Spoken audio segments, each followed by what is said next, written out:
Hey guys, this is my absolute favorite interior design book by Watson Smyth. As you can see, it's gotten a lot of wear from just using it in my house.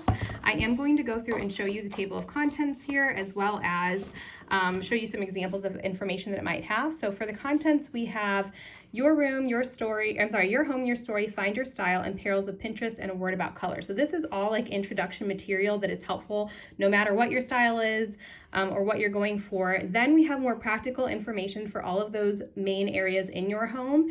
And then my top 10 design hacks I cannot recommend enough, along with the index and picture credits. So going backwards first, looking at the acknowledgments, index, okay, so if you're looking for any information about floors, halls, color, different lighting, things like that, you can find all of those pages specifically in the back so that you can flip right to it from the beginning. But first of all, the illustrations in this book are absolutely beautiful and inspiring. They're very simple, as you can see, and I absolutely love it. So Perils of Pinterest, I love that this gives not only a recommendation for how to use a Pinterest board or something similar, but also some common pitfalls to just be aware of. And then in her word about color, she goes through all of the main colors, starting with red, goes through them in order of the rainbow, orange, and etc. And she not only gives like a history of the color, but also a description of the psychology of the color, where you might want to use it best, where you might want to avoid it, which rooms you might want to avoid it in, and how to kind of play those colors off of each other. So tons of great practical information in this introduction.